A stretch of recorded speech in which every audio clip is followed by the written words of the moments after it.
Middle east దేశాల్లోని Iran Israel మధ్య రాజుకున్న యుద్ధ జ్వాలలు ఇప్పుడు గల్ఫ్ దేశాల్లో నివసిస్తున్న లక్షలాది మంది భారతీయుల పాలిట పెనుశాపంగా మారాయి. ప్రపంచంలోనే అత్యధికంగా 80 లక్షల మందికి పైగా భారతీయులు ఉపాధి, వ్యాపారం కోసం UAE, Saudi Arabia, Qatar, Kuwait, Oman వంటి దేశాల్లో నివసిస్తున్నారు. ఇప్పుడు ఈ ప్రాంతమంతా వార్ జోన్ గా మారటంతో అక్కడ ఉన్న భారతీయుల ప్రాణాలకు తీవ్ర ముప్పు పొంచి ఉంది. ముఖ్యంగా దుబాయ్లోని పామ్ జుమెరా వంటి కీలక ప్రాంతాలపై క్షిపణి శకలాలు పడటం, గగనతలంలో క్షిపణుల గర్జనలు వినిపిస్తుండటంతో ప్రవాస భారతీయులు ప్రాణాలు గుప్పిట్లో పెట్టుకుని బిక్కుబిక్కుమంటున్నారు. చాలా మంది తమ నివాసాలను వదిలి సురక్షితమైన ప్రాంతాలకు తరలి వెళ్తున్నారు.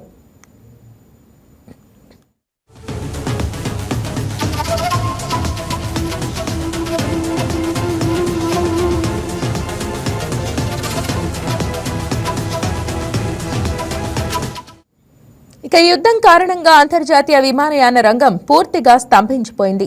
ప్రపంచంలోనే అత్యంత రద్దీగా ఉండే దుబాయ్, అబుదాబి విమానాశ్రయాలను మూసివేయడంతో వేలాది మంది భారతీయ ప్రయాణికులు ఎయిర్పోర్టుల్లోనే చిక్కుకుపోయారు.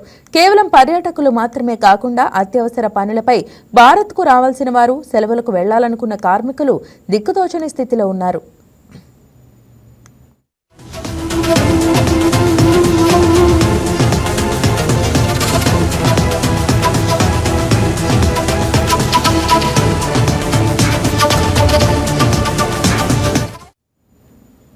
దుబాయ్లో నెలకొన్న యుద్ధ ఉద్రిక్తతల కారణంగా భారత బ్యాడ్మింటన్ స్టార్, ఒలింపిక్ విజేత పివి సింధు దుబాయ్ విమానాశ్రయంలో చిక్కుకుపోయారు. మార్చి 3 నుంచి ప్రారంభం కానున్న ప్రతిష్టాత్మక ఆల్ ఇంగ్లాండ్ ఓపెన్ టోర్నమెంట్లో పాల్గొనేందుకు సింధు తన టీంతో కలిసి లండన్ వెళ్తుండగా ఈ అంతరాయం ఏర్పడింది. ఇరాన్, అమెరికా మధ్య యుద్ధం ముదరటంతో గల్ఫ్ దేశాల్లో విమాన సర్వీసులు నిలిచిపోయాయి. దీంతో సింధు దుబాయ్ విమానాశ్రయంలోనే ఉండిపోవాల్సి వచ్చింది. విమానాశ్రయంలో వేలాది మంది ప్రయాణికులతో నిండిపోయిన దృశ్యాలను సింధు సోషల్ మీడియాలో పంచుకున్నారు. పరిస్థితి చాలా భయంకరంగా ఉందని, ఆకాశంలో క్షిపణులను అడ్డుకుంటున్న శబ్దాలు వినిపిస్తున్నాయని సింధు ఎక్స్ వేదికగా పోస్ట్ చేసింది. ఎంతో ఇష్టమైన దుబాయ్ నగరం ఇలా యుద్ధ నీడలో ఉండటం బాధాకరమని సింధు విచారం వ్యక్తం చేశారు. ఎన్నో కుటుంబాలు ఎక్కడికక్కడ ఆగిపోయి ఇప్పుడు ఇంటికి వెళ్తామా అని ఎదురు చూస్తున్నారని తెలిపింది.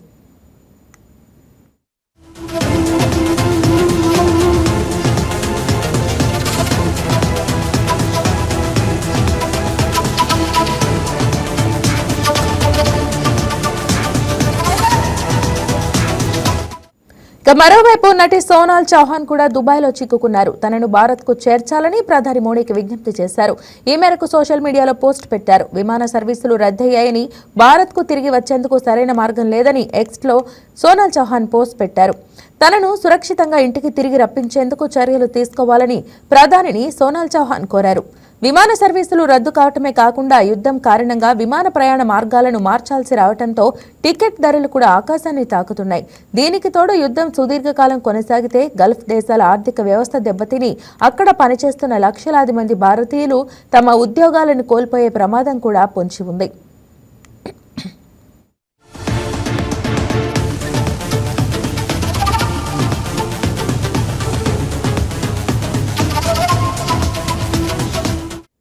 ఇక భారత ప్రభుత్వం ఈ పరిస్థితిని అత్యంత తీవ్రంగా పరిగణిస్తోంది. ఇప్పటికే విదేశీ వ్యవహారాల మంత్రిత్వ శాఖ గల్ఫ్ దేశాల్లోని భారత రాయబార కార్యాలయాలను అప్రమత్తం చేసింది.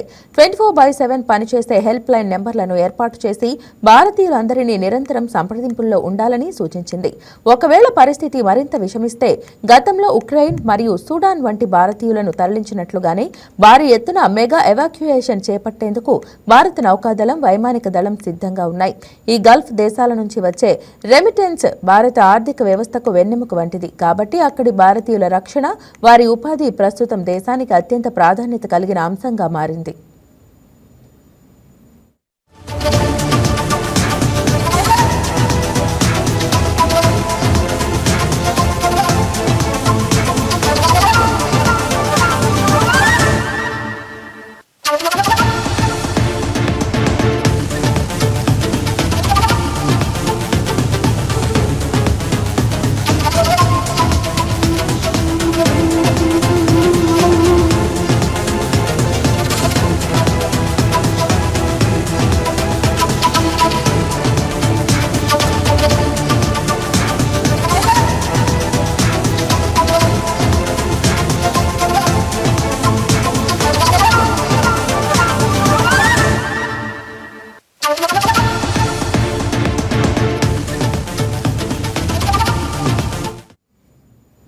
ఇక ఇదే అంశంపై ఏపీ బ్యూరో చీఫ్ సలాం మరింత సమాచారం అందిస్తారు.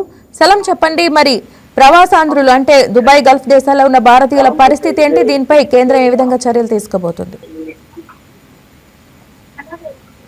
ఇప్పటికే ఇరాన్, ఇజ్రాయెల్ మధ్య ఉన్నటువంటి ఉద్రిక్తత వాతావరణం నేపథ్యంలో కేంద్ర రాష్ట్ర ప్రభుత్వాలు, కేంద్రంతో పాటు అన్ని రాష్ట్ర ప్రభుత్వాలు అలర్ట్ అయ్యాయి. ఇప్పటికే మిసైళ్ల వర్షం కురుస్తున్న నేపథ్యంలో ఇరాన్ పై అటు ఇప్పటికే అక్కడ ఉన్నటువంటి భారతీయులను స్వదేశానికి రప్పించేందుకు ఇప్పటికే కేంద్ర విదేశాంగ శాఖ మంత్రి ఇప్పటికే పూర్తి స్థాయిలో అన్ని ఏర్పాట్లు చేస్తున్నారు. అయితే ఈ నేపథ్యంలో ప్రధానంగా ఏంటంటే ఏపీ అంటే రెండు తెలుగు రాష్ట్రాలు, ఇటు ఏపీ ఇటు తెలంగాణకు చెందినటువంటి తెలుగు విద్యార్థులు ఈ దుబాయ్ లో సైతం ఉంటున్నారు. అయితే ప్రస్తుతం ఇప్పటికే ఇరాన్ దుబాయ్ పై క్షిపణుల వర్షాన్ని మిసైల్స్ తో దాడి నిర్వహిస్తున్న నేపథ్యంలో అక్కడ ఉన్నటువంటి తెలుగు వారి యొక్క యోగక్షేమాలపై ప్రస్తుతం ఆందోళన సైతం నెలకొంది. అయితే ఈ ఆందోళన ప్రస్తుతం నిన్న మనం వైకే టీవీ స్పెషల్ గా దాదాపు ఖతర్ నుంచి, దుబాయ్ నుంచి పలువురితో ప్రత్యేకంగా డిబేట్స్ అయితే నిర్వహించడం జరిగింది. అక్కడ ఉన్నటువంటి పరిస్థితులు ఏంటి, అక్కడ ఏ విధంగా తెలుగు వారు ఎలాంటి ఇబ్బందులు ఎదుర్కొంటున్నారనే విషయంపై పూర్తి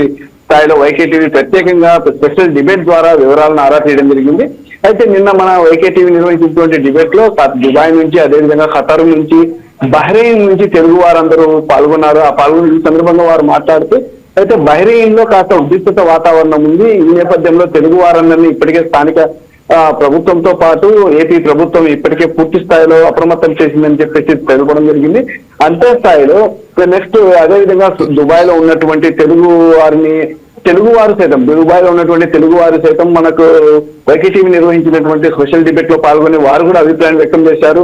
తాము క్షిపణులు అంటే ఆకాశంలో క్షిపణులు దూసుకొస్తున్నటువంటి దృశ్యాలను సైతం తాము చూశామని, అయితే ఇక్కడ ఉన్నటువంటి దుబాయ్ ఏదైతే ప్రభుత్వం ఏదైతే ఉందో పూర్తి స్థాయిలో వాటిని నివారించేందుకు అన్ని చర్యలు చేపట్టింది. ఇప్పటికే తమ మొబైల్ ఫోన్లకు సైతం రెడ్ అలర్ట్ పేరుతో ఇప్పటికే మెసేజ్లు సైతం రావడం జరిగింది అని చెప్పేసి అక్కడ ఉన్నటువంటి తెలుగు వారు మన వైకే టీవీ నిర్వహించినటువంటి స్పెషల్ డిబేట్లు తెలపడం జరిగింది. అయితే ఇప్పటికే దుబాయ్ లో ఉన్నటువంటి తెలుగు విద్యార్థులు భయంగా ఉన్నామంటూ ఇప్పటికే పలు సోషల్ మీడియా వేదికగా వాళ్ళు తెలపడం జరిగింది. అంతే స్థాయిలో అక్కడ ఉన్నటువంటి ఇప్పటికే దుబాయ్ లో ఈ యొక్క యుద్ధ వాతావరణాన్ని దృష్టిలో ఉంచుకుని ఇప్పటికే దుబాయ్ లో ఉన్నటువంటి ఎన్నో విద్యా సంస్థలకు సైతం సెలవు ప్రకటించారు. అంటే అక్కడ ఉన్నటువంటి విద్యార్థులు సురక్షిత ప్రదేశాల్లో ఉండాలని చెప్పేసి ఇప్పటికే ఆదేశించడం జరిగింది. అంతే స్థాయిలో ఏపీ ప్రభుత్వంతో పాటు తెలంగాణ ప్రభుత్వం కూడా ఎప్పటికప్పుడు దుబాయ్ లో ఉన్నటువంటి భారత విద్యార్థులు అంటే మన తెలుగు విద్యార్థుల గురించి వారి యొక్క సమాచారాన్ని ఎప్పటికప్పుడు తెలుసుకుంటూ అక్కడ ఉన్నటువంటి ఎంబసీని సైతం అంటే మన భారత ఎంబసీని సైతం అప్రమత్తం చేసింది. ఇప్పటికే ఏ విద్యార్థులు ఎక్కడ ఉంటున్నారు, దుబాయ్ పరిసర ప్రాంతాల్లో అంటే ప్రమాదకర పరిస్థితుల్లో ఎంతమంది ఉన్నారు, సురక్షిత ప్రాంతాల్లో ఎంతమంది ఉన్నారు అనేటువంటి పూర్తి వివరాలను ఆరా తీశారు. నిన్న రాత్రి షార్జా నుండి ఒక విమానం సైతం గన్నవరం చేరుకుంది. అక్కడ నుంచి పలువురు రావడం కూడా జరిగింది మనకు ఏపీకి చెందినటువంటి వారు. అయితే రాష్ట్ర ప్రభుత్వం సైతం ఇప్పటికే ఎన్ఆర్ఐ స్టేట్ తెలుగు పూర్తి స్థాయిలో అప్రమత్తం చేసి ఎప్పటికప్పుడు తెలుగు వారి యొక్క యోగక్షేమాలను అడుగు తెలుసుకుంటూ అక్కడ ఉన్నటువంటి వారికి సహాయ చర్యలు అందించేందుకు సైతం పూర్తి స్థాయిలో అన్ని చర్యలు తీసుకుందని చెప్పవచ్చు. ఇటు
రైట్ సలాం, కంటిన్యూ చేయండి.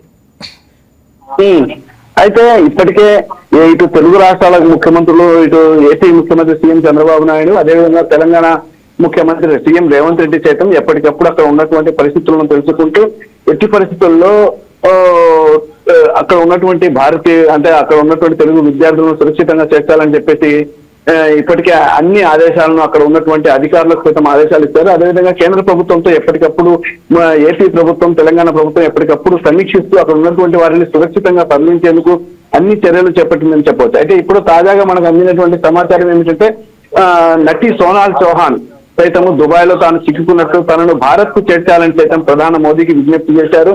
ఈ మేరకు ఆమె సోషల్ మీడియాలో సైతం పోస్ట్ పెట్టడం జరిగింది. అంటే ఆమె సోషల్ మీడియాలో పెట్టినటువంటి పోస్ట్ ప్రకారం గౌరవనీయ ప్రధానమంత్రి నరేంద్ర మోదీకి ఇరాన్, ఇజ్రాయెల్ మధ్య ప్రస్తుత సంక్షోభం నేపథ్యంలో తాను దుబాయ్ లో చిక్కుకున్నానని, విమాన సర్వీసులు పూర్తి స్థాయిలో రద్దయ్యాయని, భారత్ కు తిరిగి వచ్చేందుకు ఇప్పుడు సరైన మార్గం లేదు, నేను ఎట్టి పరిస్థితుల్లో సురక్షితంగా ఇంటికి తిరిగి రావడానికి సహకారం అందించాలని చెప్పేసి నటి సోనాల్ చౌహాన్ సైతం ఇప్పుడు సోషల్ మీడియాలో పోస్ట్ చేశారు. అయితే దీన్ని బట్టి అక్కడ ఉన్నటువంటి పరిస్థితి అంటే ఇప్పటికే తాజాగా మన తెలుగు రాష్ట్రాలకు చెందినటువంటి భారత బ్యాడ్మింటన్ స్టార్ పివి సింధు కూడా దుబాయ్ విమానాశ్రయంలో చిక్కుకున్నారు. ఆమె కూడా ట్వీట్ చేయడం జరిగింది. తనను విమానయాన సిబ్బంది తనను సురక్షితమైనటువంటి ప్రదేశంలో ఉంచారని చెప్పేసి ఇప్పటికే పివి సింధు సైతం ట్వీట్ చేయడం జరిగింది. అయితే మొత్తం మీద ఈ వరుసగా జరుగుతున్నటువంటి ఈ యొక్క ఘటనలను బట్టి మనం చెప్తే దుబాయ్ లో పరిస్థితి కాస్త అనుకున్నంత సేఫ్ గా లేదని కూడా మనం చెప్పవచ్చు. ఈ నేపథ్యంలో అక్కడ ఉన్నటువంటి తెలుగు విద్యార్థులు ఎంతమంది, అక్కడ ఉన్నటువంటి ఈ భారతీయులు ఎటువంటి పరిస్థితుల్లో ఉన్నారనేటువంటి పూర్తి వివరాలను ఎప్పటికప్పుడు కేంద్ర రాష్ట్ర ప్రభుత్వాలు పూర్తి స్థాయిలో ఆరా తీస్తున్నాయి. వారిని సురక్షితంగా స్వరాష్ట్రాలకు తరలించేందుకు సైతం పూర్తి స్థాయిలో అన్ని చర్యలు చేపట్టాలని చెప్పవచ్చు. ఏదేమైనప్పటికీ ఇప్పటికే కేంద్ర రాష్ట్ర ప్రభుత్వాలు నిన్నటి నుండి ఈ యొక్క పరిస్థితి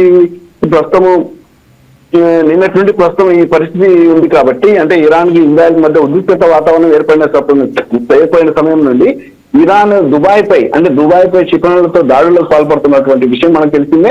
ఈ నేపథ్యంలో నిన్నటి నుంచే కేంద్ర రాష్ట్ర ప్రభుత్వాలు పూర్తి స్థాయిలో అప్రమత్తమై ఎప్పటికప్పుడు ఏదైతే ఎన్ఆర్ఐ సంఘాలతో పాటు అదేవిధంగా ఇతర సంఘాలను పూర్తి స్థాయిలో సంప్రదిస్తూ అక్కడ ఉన్నటువంటి భారతీయుల పరిస్థితి ఎలా ఉంది, వారు ఎదుర్కొన్నటువంటి సమస్యలు ఏంటి, సాధ్యమైనంత త్వరగా అంటే ఎవరైతే సురక్షిత ప్రదేశాల్లో ఉన్నారో వారిని సాధ్యమైనంత త్వరగా స్వదేశాన్ని తీసుకువచ్చేందుకు సైతం అన్ని చర్యలు తీసుకున్నామని చెప్పవచ్చు.